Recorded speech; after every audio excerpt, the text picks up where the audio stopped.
Izzarso na faruwa a kasi da mabuɗin zuciya, tilasirin ya yi sosuwa duk da ana da wadatuwa, shi so ba zai ɓoye ba.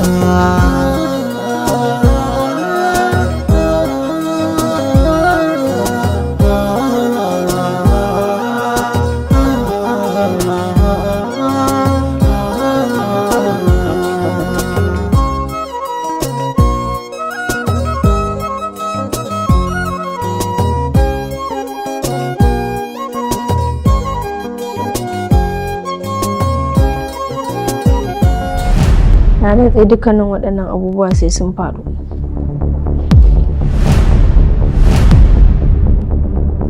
Wanne ne kike ganin hakan ba zai faru ba? Babu ko ɗaya. A lokacin Umar Hashim da Hajara za su fita daga wannan ma'aikatar suna masu tsananin baƙin ciki da takaici. Duk wanda ya hau motar Umar Hashim a wannan lokacin, to tare da su haɗarin zai faru.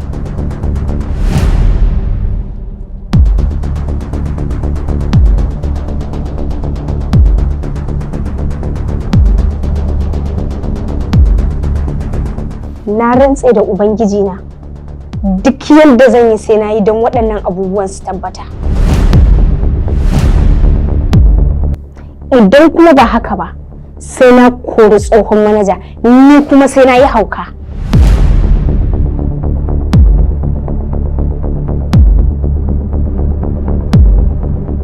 To, sawa za ta yi mota ta bi ta kan motar Umar Hashim, ko dai birkin za ta sa a cire. Kan bala'i lallai Hajiya ta tunzura.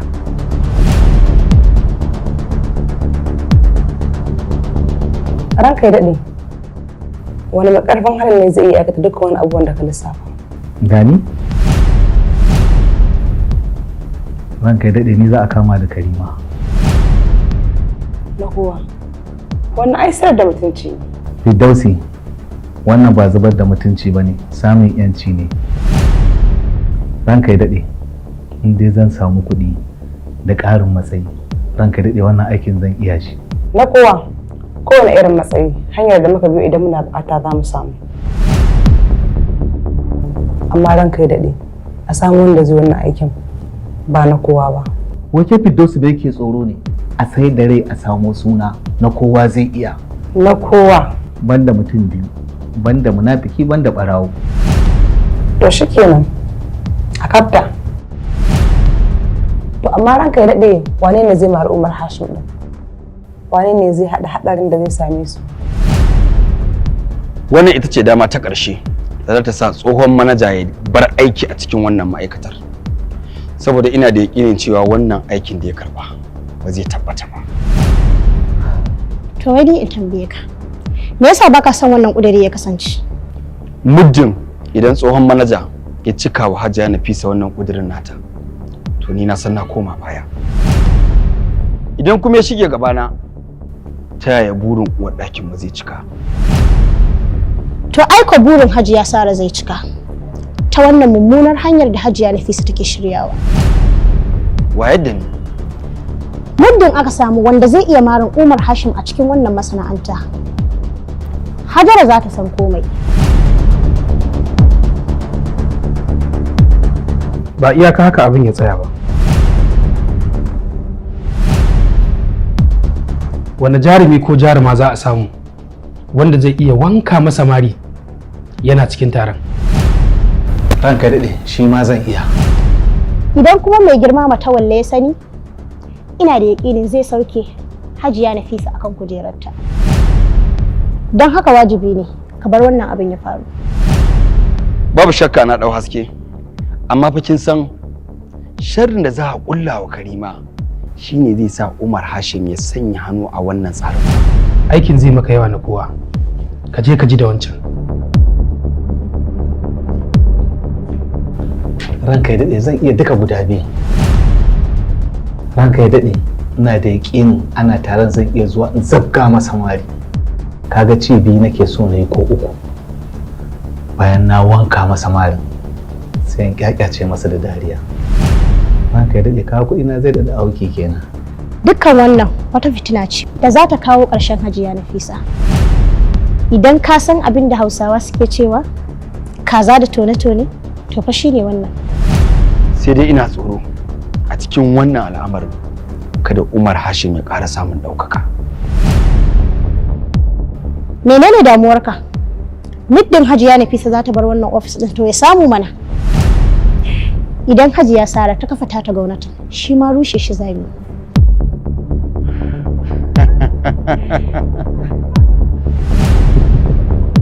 Na kuwa idan aka ce kai ne za a kama da Karima kuma kai ne za ka mari Umar Hashim to ma'aikata za su ɗauka shiri ne. Ka dai je kawai kai ka ci gaba da wancan abin naka ka bar Firdausu ta mare shi. Gaskiya ranka daɗe ba zan yi aikata wannan hakin ba. Kina tsoron wani abu ne? Za fa ki ƙara samun girma a gun Hajiya Nafisa. Ba ranka ya daɗe. Ya za a ce kan bar zan je cikin mutane na mara Umar Hashim? Wannan ba aiki na bane. Aikin maza ne. Amma gaskiya Firdausu kin ba da ni. Wannan ba aikin fa na Hajiya Nafisa ne ba. Kin san ba abin da zai same ki. Kuma bari ki ji na gaya miki hadarin motar da Umar Hashim zai yi. Assalamu alaikum.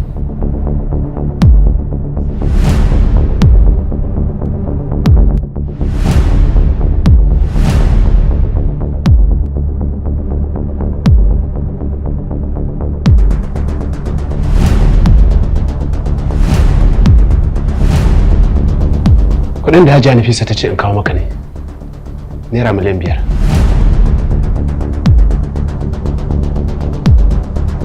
Na gode. Ina so ka bani shaida. Wata shaida kuma zan baka? Sanda ta turo na fitar da kudin na baka. A rubuce ta bani. Da haka koyaya ne dai. Yana da kyau a ce ka bani wata 'yar takarda wacce take nuna cewa na kawo maka miliyan 5 ka karba. Maɗaji. Iza ba ta sanya biyayya in ba so za a yi ba.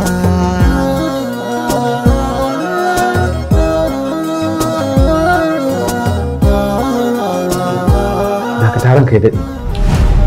Ya za a yi kuɗi ba a tisa su kaga sun cika ba kawai sai kuma ka sa hannu. Na kowa. Baɗa yaji ne. Faɗa yajin fa.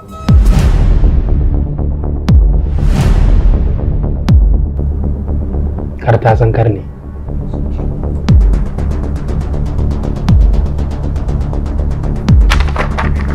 Ka kai mata. Na gode ranka.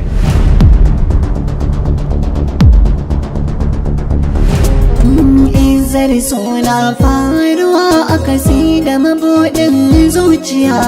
Tilasirin ya yi sosuwa duk da ana da wadatuwa. Shi so ba zai ɓoye ba.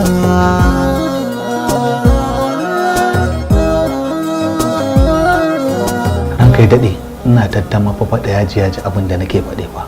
Me yasa ka faɗa haka? Yanayinsa kawai na kalla. Cool down. Ko da ya ji abin da muka faɗa ba zai fahimci dukkan abin da muke nufi ba. Kun san me nake son da ku je kawai? Ku je kawai ku fara aikin ku.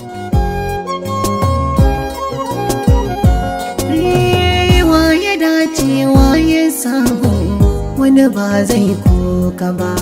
Ita Izzarso duk kaiminta kuma ba ta ɓuya ba. Daɗin cin alkairi wani ba zai cutu ba. Mai so ba ya duban isa in ba shi zai yi ba. Isa ba ta sanya biyayya in ba so za a yi ba.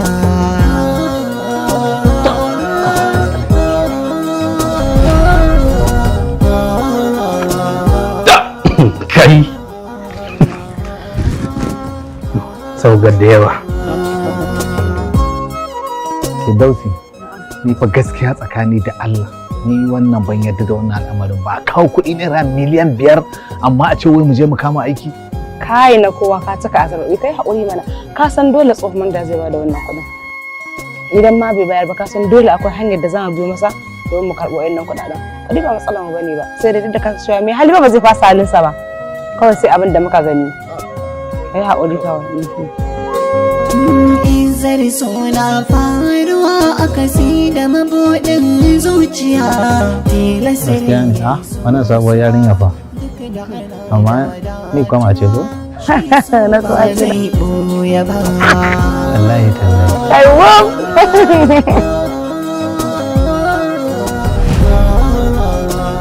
Ranka ya daɗe, bai kamata a ci kisan kai ya shigo cikin wannan tsarin. Abida, wace me ke tsoro ne? Shin ba kya ganin idan har Umar Hashim bai mutu ba, mu kuma ba za mu samu guri ba? To amma Hajara fa. Jibrin, ina mai tabbatar maka da cewa idan muka bari hatsarin da zai ritsa da Umar Hashim, muka bari ya ritsa da diyar Matawalle, to komai sai ya tonu. Dan mai girma Matawalle sai ya bi yanda ya gano ta ya aka yi matsalar ta faru. Kin ga Abida, muddin muka ce zamu nemi hanyar da zamu cire ta daga cikin wannan hatsarin, to na Umar Hashim ma tasgarewa zai. To sannan wake menene naki a ciki idan ma har an bincika? Hajiya Nafisa ne kawai da tsohon manaja za su shiga ciki.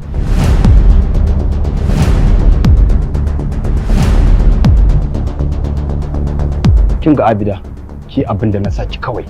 Ba wai na kawo ki nan ma'aikatar dan mu jahiyya da ke bane. Idan kuma kin gaji da wannan aikin, to ki gaya mun sai na canja wata. Kai haƙuri ranka ya daɗe, zan yi yanda ka faɗa.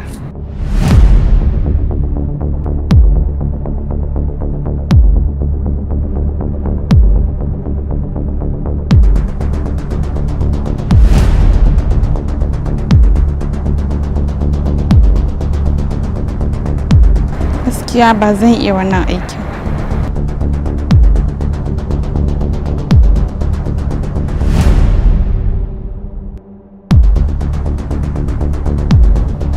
Gaskiya ne, dole za mu jira wa'adi da kyakkyawan zato da kuma haƙuri. Amma sai dai ina so ka fahimci abu guda ɗaya. Ba kowace barna ba ce za mu jira Ubangiji ya magance mana ita. Akwai barnar da Allah ya ba mu iko mu magance ta da hannayenmu. Idan muka harɗe hannayenmu muka ce muna jiran sai ƙudura ta zo ta magance mana, to mu sani wannan barnar za ta ci gaba da faruwa ne.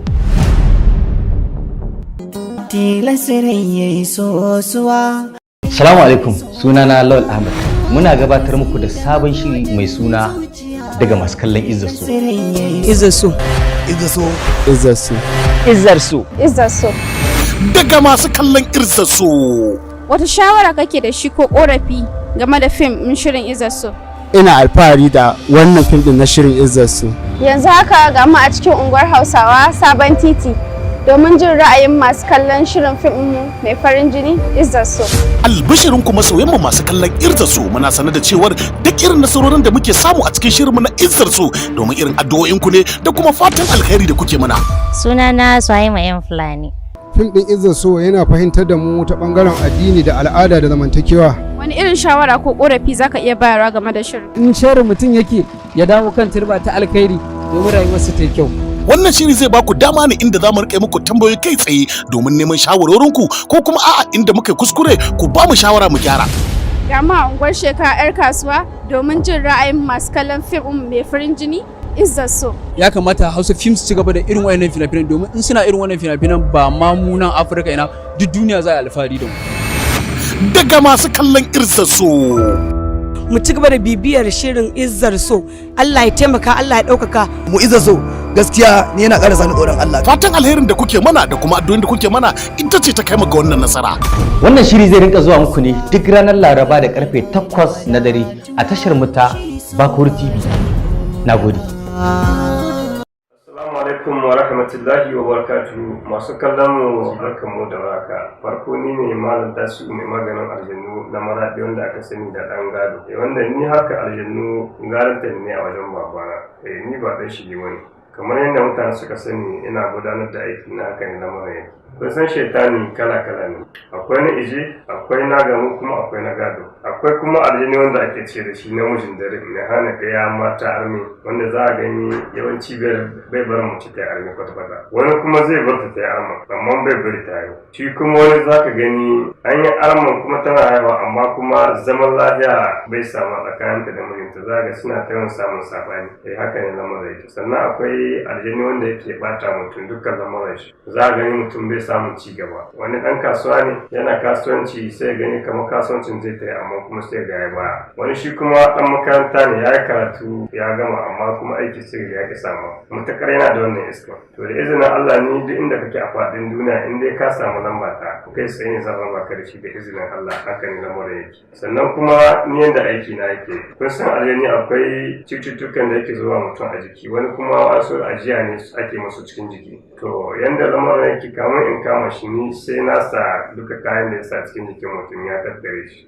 sannan in ba shi musulunci kuma in kora shi da izinin Allah ya barka abada. Sannan ni inda aiki na sha bamban da saura kamar misali a ce ya zuba ma cuta kana jin ciwo a jikinka duk inda kake ko ta waya ko a fili zan ce ka sa hannu ka rike wurin in ka rike wurin kamun ka saki ne zaka ji wurin ya bar ciwo nan take sai haka ne lamarin yake mutane sun san yadda lamarin yake. Idan ana son gani na Amaraɗi to a laɗin sulhu ne za ku zo masallacin jingile ko a ta gabas ta an zuwa a kan da malam tasiri. Alhikima cibiyar magunguna zance ake ta zagaye. Lallai cibiyar Alhikima ta amsa kiraye-kirayenku al'ummar birnin Yamai. Domin duk wayewar gari sai kun kira mu akan mu zo mu buɗe rassanmu a birnin Yamai. Wannan dalilin ya sa muka shirya tsaf domin zuwa da ingantattun magungunanmu zuwa ga birnin Yamai.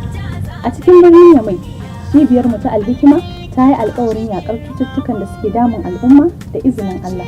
Lallai cibiyar mu ta Alhikima a cikin birnin Yamai ta samu karbuwa saboda irin kyawun magungunanmu da kuma aikin da suke akan cututtuka. Al'ummar faɗin duniya, cibiyar mu ta Alhikima a duk inda kake, shin kana yankin Larabawa ko kuma yankin Turawa?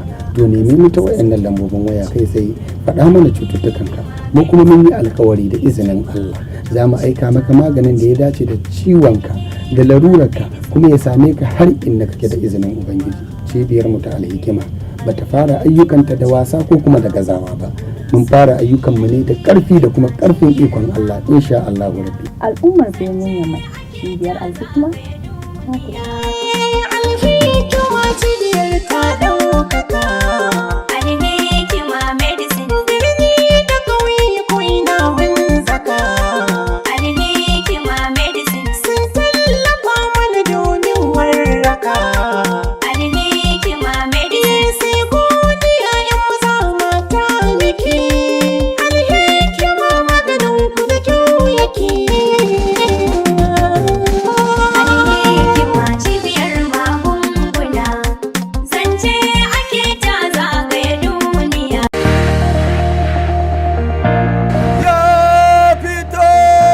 Ya fito? Ya fito? Ya fito? Ya fito? Allah ya fito? Ya fito? Ya fito? Ina zuwa kalle min. Alhamdulillah. Ai kuwa dama mun daɗe muna jira. Za ta kabala. Ba zama. Zan je in dawo kin ji? To ga mun zo. Gaya mana da menene kamfanin Halbis Industries. A cikin abubuwan da suka saki akwai Max Cracker Biscuit, akwai Maxa Oti Biscuit, akwai Maxa Wheat Biscuit, akwai Max Vanilla Cookies, akwai Maxo Chocolate Biscuit, akwai Maxi Milk Flavor Cookies, sannan akwai Himax Cracker. Sun tafi bangaren abun da ya shafi popcorn wato wanda kuna kira guruguru. Akwai guruguru mai sinadarin caramel, akwai guruguru mai sinadarin moringa wato sinadarin zogale, akwai popcorn mai sinadarin vanilla. Sannan suna da tacaccen ruwa mai dadin sha wanda ana kira da Halbis Table Water. Kayan ciye-ciye na kamfanin Halbis Industry suna da daɗi da tsafta. Ina masu son koyon ingantaccen turanci a sauƙaƙe. Ku nemi littattafan Haruna kamar haka. How to read and write book 1 and 2 don koyon karatu da rubutu. Everyday words mai ɗauke da kalmomi 1000 da fassarar Hausa. Everyday sentences mai kula da jimloli cikin sauƙi. Everyday grammar mai kula da ƙa'idojin turanci masu sauƙi. Welcome to Oral English mai kula da furucin turanci. Welcome to Grammar mai kula da muhimman ƙa'idojin turanci. A Clever Boy mai kula da turanci cikin nishaɗi. Littattafan dai su ne How to Read and Write Book 1 and 2, Everyday Words, Everyday Sentences, Everyday Grammar. Welcome to Oral English, Welcome to Grammar da kuma A Clever Boy. Duk mallakar Haruna suna nan a kasuwa da shagunan sai da littattafai. Domin ƙarin bayani a kira 0800 36 28 08 70. Jaina, yunwa ya sai wani zane da zo ne. Delu? Da an ne gida. Wani ne abincin ne una kai? A ba ne gida soya oya. Soya oya? Soya oya. Gaskiya ne. Gida. Yana da kyau mai gida wallahi. Yanzu shi na aka yayi. Delu! Delu! Da an ne gida. Fito, da layi waje. Ungo. Maza ka je ka dora girki, maza. Ina girki ina jin kamshi mai gida. Mike zai. Amarya ce nan. Dama sawa ya ce ranar da yana yi wanka ba a boye cibi. A je kana neman mai da yana yi girki original. Maza ka je Anur Vegetable Oil na kamfanin Anur Limited. Amarya ya yi girki, mata aure ma ya yi, yaro kanana ma ya yi. A ta taron suna, taron biki, ma hauta masu soya nama za su yi amfani da Anur Vegetable Oil. Gyaran ido, gyaran fata, baya kara kisa a jiki, yana gyara ciso ne ba. Saboda haka amarya, ango, maza ku je, namu ne, naku ne, nasu ne. Amarya, a zauna ta bi. Izzarso na faruwa a kasi da mabuɗin zuciya, tilasirin ya yi sosuwa duk da ana. Ni fa barkacin gaya maka. Duk wasu wa'innan ƙananan abubuwan da kake siya min, ni fa duk ba wani burge na kake yi ba. Kawai dai naga kana mugun suna ne, shi yasa nake dan biye maka, nake sauraron ka dan ma har mu fito tare. Amma duk wa'innan abubuwan ka daina kawo min zancen su, dan ba ma sa kaina. A yanzu duk wannan muje can ne da ke in sai miki wannan duk da haka baki fara jin kina so na ba. To takamaimai ma me kike so in miki wanda in ne miki ci na batinta wanda zaka ji kina so na me kike so? Ina so ka gwada min cewa kai namiji ne kamar kowanne irin maza, kamar baka ganin matan hajiyoyi, matan alhazai da abubuwan da suke yi, amma ka kai ni kullum kana siya mu ina abubuwa. Okay. Yanzu na gane. Okay, to shikenan. Tunda na fahimci me kike nufi yanzu. Akwai inda da kake yanzu. Nan da minti 15 akwai inda zamu je da ke yanzu. Zan shigar da ke wani wuri. Gurin da nake alfahari da shi a jihar Kano. In na kai ki wurin, na baki damar ki iya dama. Zaki ji kina sona? In har kai din, in ji ina son ka. Zaki ji kina sona? A bazan miki na bajinta wanda da kanki zai kulle. Zaki ji kina sona in nayi miki shi? Ba mu sona. Muje. Minti 15 yanzu miki shi in Allah. Muje. Yawwa. Alhaji, ban ku da zuwa. Sanun ku da zuwa manyan mutane. Sanun ku da zuwa. To ya kasuwa? Wallahi alhamdulillah kasuwa. Alhamdulillah. Sanun ku da zuwa. Manyan mutane irin ku ake so ku zo. To ya kika ga wurin? Yanzu idan na san ko ba komai. Mun ce ki ta fara harbawa kaina. Gaskiya gurin yayi kyau sosai. Kuma na a cikin Kano yake? Me gobir? Na shine me gobir ai. Dama nan ne me gobir? Cikin jin labari kenan. Labari kai. Na iya kallake ba ga shi na kaya da suna. Mai gobir Global Services katafaren kanti ne a cike makil da dankara atamfofi, laces, materials, shaddodi da tsala-tsalan yadukan maza. Za ku same mu a kantin kwari kan titin IBB. Muna kallon gidan Zita, ko ku kira 0803-393-3811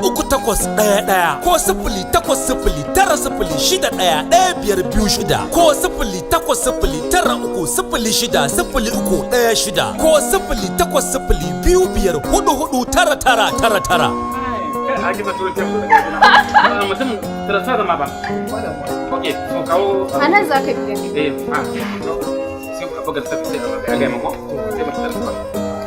Yan uwana mata, ina tallata muku ka ta fara shagon mai gobir da ke kasuwan kantin kwari a kan titin IDB opposite da gidan Zita. A nan ne za ku samu duk irin suturan da kuke bukata na ado da kecare. Kayan mai gobir suna da kyau, ga inganci da kuma sauƙin farashi. Masoya na maza da mata, na san ko ban ce muku waye ne ba kun gane waye ne? Awwal Ishaq wanda kuka fi sani da Yawala dan kurma. Na san za ku tambaya nan a ina nake. Ina cikin mai gobir Global Service da ke kantin kwari kan titin IBB opposite gidan Zita. Kun gani dai, idan kuma ya gane muku ga sunan ya da duka ne na nama na maza kuma ga kuma kayan mata ma gaba daya. Guri ne mai inganci kuma kayan sai yana da inganci, ga arha ga rahusa. In ka zo wannan gurin kuwa ma sai ka dawo. Dan ni kaina ya wala dan kurma na ku duk kayan nau'in family na a nan na gama shi. To ina jin daɗin wannan gurin mai gobir ka kar ku bari a baku labari. Ajiya Rahama, tun da mai girma Matawalle ya kai mu shagon Alhaji Hayatu Isa Amart Enterprises, ni da Nafisa ba mu ƙara zuwa Dubai siyan ɗan kunne ko sarkar daham ba. To ban da abinki ga kusa, me zai kai mu nesa? Duk wani irin design ɗin gold ɗin da kike so na sarkar daham suna da shi. Ɗan kunne, sarka, abin hannu, zobe, babu wanda ba su da shi. Kala. Da na mai kuɗi da kuma na mai ƙaramin ƙarfi. Ke bara man baki labari. Hatta mai girma Matawalle ya daina shiga ƙasashen waje wajen ya siya agogo, a nan shagon yake siyan agogo. Duk wani agogon da ta gani a hannunsa a wannan shagon yake siya. Muna da Zupin, muna ba da shi a farashi mai sauki. Dubai Gold Naira 33,000 by gram. Sannan muna da Romania, shi ma muna ba da shi a farashi mai sauki. English Gold Naira 30,000 by gram. Wannan shine Artist Gold, shi ma muna ba da shi a farashi mai sauki. Silver watan azurfa Naira 1,200 by gram. Zaikon ke Naira 35,000 cikin sauƙin farashi. Sannan kada ku manta samari iri na 'yan gayu 'yan kwalliya, kada ku manta akwai agoguna masu kyau, akwai na gold, akwai na fashion wanda duk ake bukata. Muna canjin gold to gold, wato gold ya koma gold. Ku kawo tsoho mu canja muku ya koma sabo. Sannan muna bada gold a bamu dollar, muna bada gold a bamu sefa, muna bada gold a bamu euro, sannan muna bada gold a bamu pound sterling. Ana samun wayannan kayayyakin a Kure Ultra Modern Market Ki cikin garin Mina, Niger State. Bahago Line, shago mai lamba 10. Alhaji Hayatu Isa Amart Enterprises. Za ku yi tuntuɓar makamman lamba mai haka. 0800 33 70 28 45. Sai kun zo, kar ku sake a barku a baya. Mun gode. Alhayat Isa Amart Enterprises kasuwar gwalagwalai masu kyau da kawa. Tirmidhi ya rawaito daga Abu Huraira cewa manzon Allah tsira da amincin Allah su kara tabbata a gare shi yana cewa duk lokacin da wani saurayi ya girmama dattijo, to shi ma wannan saurayin bayan tsufansa sai Allah ya kawo wani ya zo ya girmama shi. To wai shin yanzu abin tambaya, matasanmu haka suke yi kuwa Malam Bilal? A'a Malam Sharu, a da can za ka gani cikin kowace unguwa kuma cikin kowane layi akwai wani dattijan da manya da yara suke girmamawa, ta yadda kowace matsala idan ta taso za a magance ta. To amma yanzu fa me yasa muka rasa irin waɗannan mutanen masu faɗa aji? Gaskiya ne, kun ga iyaye mata suna taka gagarumin rawa wajen ruguza tarbiyyar 'ya'yansu da rashin girmama manya. Akwai wata mata da ɗanta, sai ɗanta ya fito sai yake zagi, to wani makocinsu sai ya ji abin da yaron ya faɗa, sai ya masa magana, ya masa tsawa, sai ya koma gida yana kuka. Sai uwar ta ce me aka yi maka? Sai ya ce wani ne ya dake ni. Daga ƙarshe kun san me uwar ta ce? Sai ta ce ya bar mutumin da Allah. Yanzu abin da uwar ta yi ta kyauta, ta yi daidai kenan. Wannan mutumin ya zalunce shi, kaga da kanan ta ƙulla gaba tsakanin wannan yaron da makocinsa, ta yadda babu yadda zai ga wannan yaron yana yin wani abu mara kyau ya hana shi ya hannu. Kuma bacin yanzu muna ganin rashin su ya sa muna samun matsaloli ɓangaren samari da 'yan mata, kai har ma da magidanta. Don haka matsala ta ƙara ta'azzara saboda rashin waɗannan masu faɗa aji. Kuma daga ƙarshe duk yaron da ya fi ƙarfin mutanen unguwa to sai ya fi ƙarfin iyayensa. Gaskiya ne, ya kamata iyaye maza su dinga kula, suna sanya ido akan 'ya'yansu. Gaskiya ne wannan. Suna wace irin tarbiyya iyayensu mata suka ɗora su a kai. Wata uwar kenan. Allah ya sa mu dace. Assalamu alaikum. Wa alaikum salam. Ranka ya daɗe, duk lokacin da wata baraka ko wata matsala take shirin faruwa, nakan yi ƙoƙarin sanar da kai. Menene yake faruwa? Wani abu ne ya faru kuma? Ranka ya daɗe, Hajiya Nafisa ta buƙaci na fitar da kuɗi kimanin naira miliyan 5 da kawai tsohon manaja. Amma bisa dukkan alamu, akwai wani abu da na fahimci suna ƙoƙarin kullawa. Kamar me kenan? Ban dai gama fahimtar ko me suke kullawa ba, saboda ban ji farkon bayaninsu ba. Amma dai na ji na kowa yana maganar haɗarin mota, kuma na ji ya ambaci sunanka. Amma Malam Alkaji sosai kuwa? Ba na tunanin abin da na gaya maka, ba shi na ji ba. Ko bisa dogon tunani da na yi, kuɗin da Hajiya Nafisa ta ce na kai wa tsohon manaja, ladan aikin ne.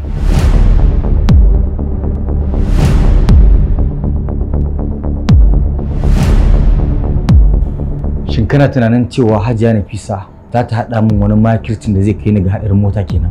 Illa bai, ko shakka ba na yi. Ina tunanin haka, saboda abin da kunne na ji kenan.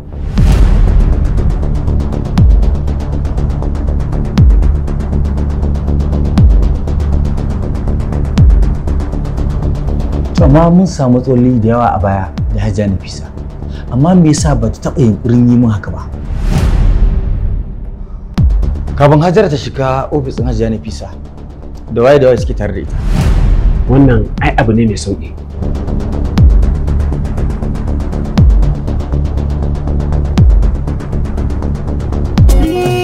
Waye dace waye samu wani ba zai koka ba. Ita Izzarso duk kaiminta kuma ba ta ɓuya ba. Daɗin cin alkairi wani ba zai cutu ba. Mai so baya duban isa in ba shi zai yi ba.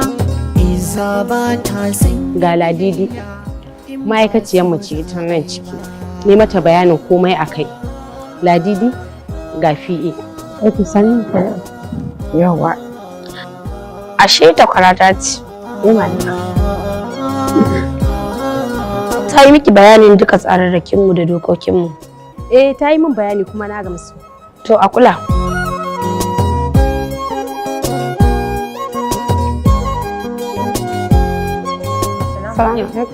Wa alaikum assalam.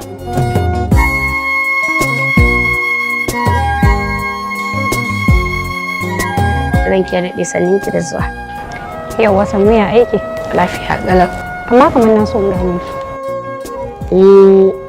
Ina aiki a ofis ɗin Hajiya Nafisa. Dama a nan bangaren kike aiki.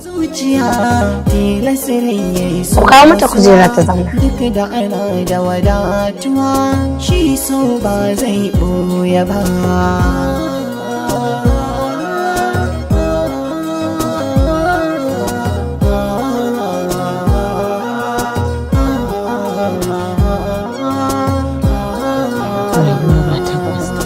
Ya daɗe akwai wani abu da za a kawo miki ne na sha. Bana bukatar ya gode. Za ku iya tafiya za mu yi magana da ku anjima. Waye dace waye samu wani ba zai koka ba. Ita Izzarso duk kaiminta kuma ba. Ranke daɗe zan iya tafiya? A'a, kai ki tafi akwai magana da zan. To shikenan. Zai cutu ba. Mai so ba. Wata kan al'amarin Hajiya Nafisa yana matuƙar bani mamaki, yana ɗaure man kai. Kuma ita har yanzu ta ƙi ta fahimci rayuwa. Malam Sale, irin su Nafisa aya ce fa in ka kuɗi. Sai ga suna ta shuka rashin mutunci, amma Allah yana jinkirta musu. Amma fa ranar da ya tashi danƙarsu za ga sun rasa inda za su sa kansu, saboda sun san sun shiga cikin takaici da nadama. Sojan ma'aiki sallallahu alaihi wasallam, ni fa kuna bani mamaki. in kuna magana cewar Hajiya Nafisa ba ta da kirki. To menene rashin mutuncin nata a ciki? Saboda ta ƙi ta bari a yi wannan taron sai ku ce ba ta da kirki? Wanda zai hana wasu cin abinci don ta hana a yi shine rashin kirki? Ka ji ka, wallahi Malam Audu kana bani mamaki. Kai a duk lokacin da aka zo da wani al'amari na gyara, a lokacin sai ka koma gefe guda ka bauɗe saboda son zuciya. To me son zuciya a ciki wannan man sale? Dan kawai na faɗi gaskiya shine son zuciya? Ba gaskiya ka faɗa ba Malam Audu. Saboda ba wanda zai goya maka baya a cikin wannan magana taka. Ana so a gyara hanyar da za a dinga fitar da kayan kamfani cikin sauƙi zuwa ga kwastomomi. Amma Hajiya Nafisa ta bi ta kankane ta hana. Malam Abdu ta hana. Daman na san za ku faɗa haka. Saboda duk daga cikinku in an hana wannan harkas ba wanda zai cuta a cikinku. To mu da muke da ruwa da tsaki a ciki ba za mu taɓa yadda wannan harkar ta yi a haka ba. Sani ɗan iya, Malam Audu, wannan tsari da kake faɗi san bai dace da wannan ma'aikatar ba. Kuma abin da nake so ka sani shine, shi duk inda aka kawo wani al'amari babba na ci gaba ake son a ƙaddamar da shi, to sai an yi ƙoƙari an yaƙi rashawa da cin hanci an tura shi gefe guda. Shi kuma wannan tsari naku rashawa ce. To, ga neman hanya Malam Sale, ga neman hanya. Man Sale kenan. To me cin hanci da rashawa a cikin wannan maganar? Maganar ta haka akwai lauje cikin nadi. Ai ni na san ba za ku fahimta ba ne. A ba za mu fahimta ba inda haka ne wallahi. Mu ba mu da wannan fahimtar. Baki ɗaya wannan abun san rai ne irin naku. Kuma wannan abun da aka zo da shi shine abun da kowa zai amfana, kai ka amfana, shi ya amfana, ni amfana, jama'a masu amfana. Mu ba za mu fahimce ka. To ai ku haka za ku yi ta zama kamar kaji a cikin akurki. Ka gaya wa Malam Abdu. Mu kwakwalwarmu mai haske ce ba ta gane bakin bayani. Yana jin ka ai, yana jin ka, yana jin ka. Mai kyau. Ita wannan sabga aka zo da ita. Kai ka ƙari ni ƙari shi ya ƙari jama'a su ƙaru. Ka ji tsoron Allah. Ba tsoron Allah. Ka ji tsoron Allah. Wannan tsoron Allah muke. Sannan gaskiya ce. Ka dai ji tsoron Allah. Wannan nasarar yadda ka san saboda kai aka tanade ta. A yayin da muka gama dukkanin gwagwarmaya ba mu samu nasara ba. Kai kuma gashi ka zo a cikin kwana guda da sa'a guda ka zo ka shirya abin da kake so kuma komai yana tafiya daidai.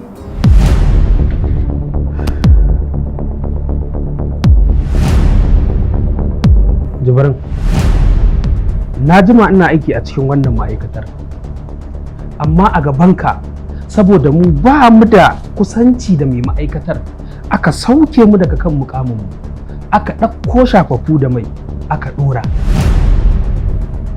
Shin idan muka bar wannan cutar yaya sunanmu? Gaskiya ne tsohon manaja, ni kaina idan na kalli Umar Hashim sai na ji wani ɓacin rai da wani baƙin ciki yana ziyartar zuciyata. To amma ta yaya kake ganin za mu wanzar da wannan ayyukan a lokaci guda? Har in dai kana ganin shirya hanyoyin da abubuwan bai ba mu wahala ba, shin sai aikata aikin ne zai ba mu wahala? To amma yana da kyau a ce wanda za su wanzar da wannan ayyukan su zama amintattunmu ne. In ba san samu ne ma a ce wanda zai mari Umar Hashim ya zo daga wajen ma'aikata ba daga cikin ma'aikatan nan ba. To amma me yasa ka faɗa haka? To idan daga cikin wannan ma'aikatar zai zo, me zai sa ya mare shi? Akan wani laifi za mu ɗaura wannan wulakancin? Amma idan daga wajen ma'aikata yake, za mu iya shirya wata ƙarya yadda wannan mutumin zai jingina wa Umar Hashim ita. Wannan ƙaryar da zai jingina masa ya ce ita ce dalilin da ya sa ya mare shi. Ba ma buƙatar daga waje Jibrin, daga cikin ma'aikata muke so mu samu. Kuma shi ma muna so mu samar da laifin da za mu jingina masa. Ka tabbata tsohon manaja hakan ba za a kuskure ba? Jibrin, ba za a samu matsala ba. Kuma idan na kuskure wannan aikin, na kuskure wa 'yanci na.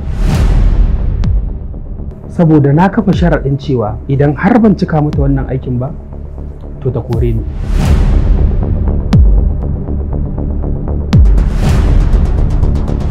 Shi fa jahili gani yake kamar zai iya yi wa Ubangiji dabara. A tunaninsa, kaifin hankalinsa da wayansa su suke sa waye nasara. Amma me yasa suke shirya abubuwa marasa kyau haka? Shin ba sa jin karatu ne ko kuma ba su je makaranta addini ba ne?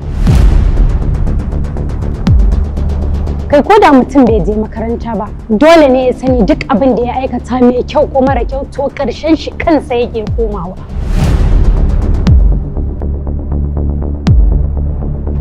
Ina za ki je? Lallai Nafisa tana buƙatar wa'azi kuma tana buƙatar tunatarwa. Kan fadan Allah subhanahu wa ta'ala da yake cewa Bismillahir Rahmanir Rahim. Ya ayyuhallazina amanu taqullaha. Ya kuwa inda kuka yi imani kuka bayar da gaskiya, ku ji tsoron Allah. Wal tanzur nafsun. Kuma kowace rai ta yi tsokaci. Ma qaddamat li gadin, abinda za ta gabatar gobe lahira. Wattaqullah.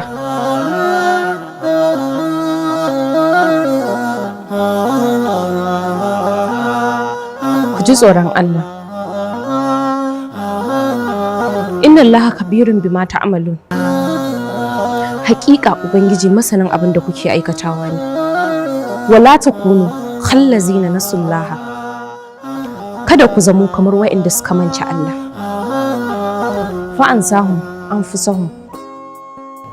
Suka mance wa kawunansu aikin da za su gabatar wa Ubangiji. Ula'ika waɗannan shagalallun. Humul fasiqun. Su ne fasikai. La yastawi ashabun nari wa ashabul janna. Ɗan wuta da 'yan aljanna ba za su yi daidai ba. Lallai ko kaɗan ba za su taɓa zama daidai ba. Ashabul jannati humul faizuna. 'Yan aljanna su ne waɗanda suka samu babban rabo a wurin Ubangiji. Tilasirin ya yi sosuwa duk da ana da wadatuwa shi so ba zai ɓoye ba.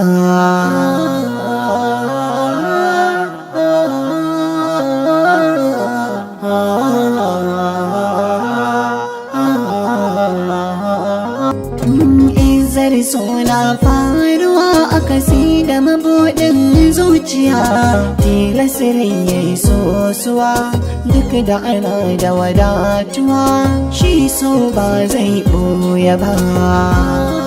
Albishirin kuma aurata maza da mata na duniya. Cibiyar Sha'aban ta zo muku da taimakon da zai taimaka muku a cikin zamantakewar ku ta aure. Ta yi muku tanadin magunguna ingantattu domin lafiyar ku. Lafiya babu mai fushi da ke. Domin haka take muku albishir da magungunan da suka shafi maza ko mata. Kamar matsalar menstruation wato istimna'i, biya wa kai bukata. Hakan yakan janyo mutuwa ga ɗa namiji ya kasa biya wa iyalinsa bukata. Da rashin haihuwa, sanyin mara da saurin inzani da sauran cututtuka kamar haka, ciwon koda da hawan jini da diabetes da dai sauran manyan cututtuka da ƙananu waɗanda lokaci ba zai ba mu damar mai muku bayanin su ba. Cibiyar magungunan Sha'aban ta muku tanadin su cikin sauki da rangwame da rahusa. Muna haba-haba da wanda ya zo neman taimako. Cibiyar magungunan gargajiya Sha'aban tana nan cikin jihar Borno State. Adireshin ɗinmu shine kamar haka: Tailoring and Fashion Plaza, Mafoni, opposite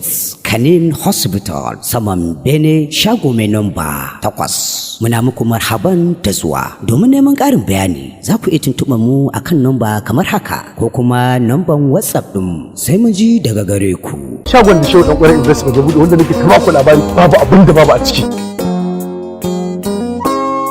Dama nan shine SDK Textile da kake magana? Ai ko shi. Allahu akbar. Lalle wuri ya kai wuri.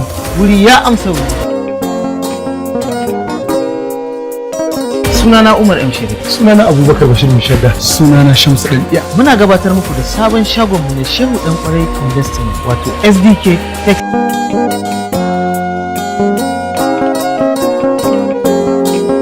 Muna kan titin IBB Way bayan Sani Abacha Stadium kan Tankwari. Gidan shanu, shago mai lamba 1, 2, 3, 4, 5, 6. Duk namu ne. Muna da ɓangaren high class, muna da ɓangaren exclusive. Ga ɓangaren mai 'yan Kannywood. Muna da ɓangaren SDK Fashion da kuma VIP section.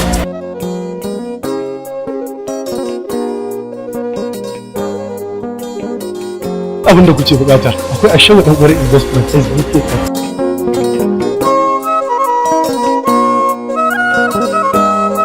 Assalamu alaikum wa rahmatullahi wa barakatuh. Yan uwa sunana Sayyida Hamad Muhammad Keke. Ina gabatar muku da YouTube channel ina mai suna Keke Taktu.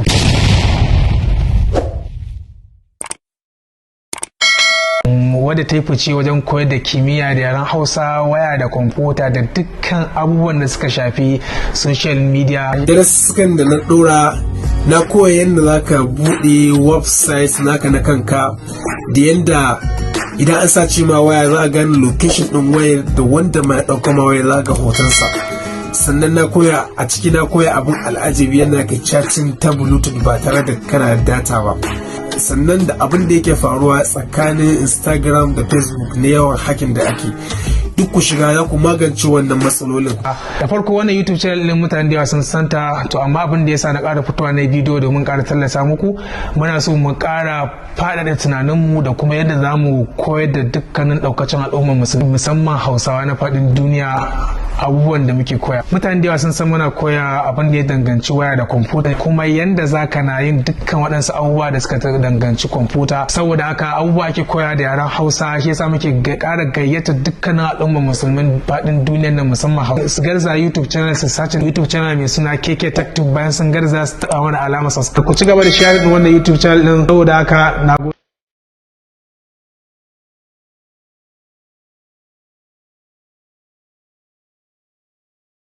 kamshi wani tsari ne wanda ba shi da makiya.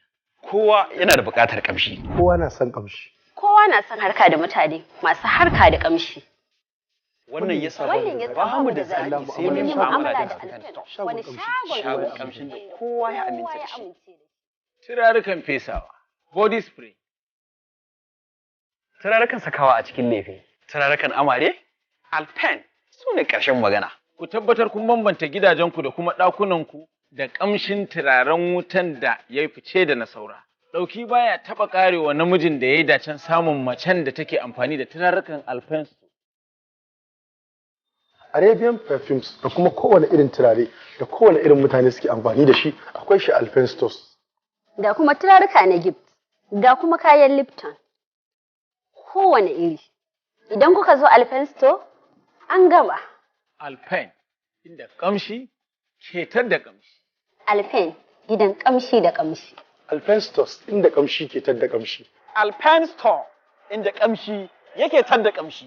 Alfesto suna da dukkan nau'ikan kalolin turarurruka kala iri daban-daban. Suna tsara turarurrukan biki, suna online business inda za ku iya samun dukkanin kayayyakin da muke da shi ta online. A sauƙaƙe kayayyakin turarurruka na amare kullum suna fitowa ne daga karfe 10 na safe zuwa karfe 10 na dare. Babban ofishin mu na nan akan titin Gwazarar lamba C08 kusa da FCE a kanan da muna da reshina har guda 3. Akwai na Zuro cikin Shoprite a Doba Yarmol, sai Audu Bakoye da kuma Haji Kam. Alfesto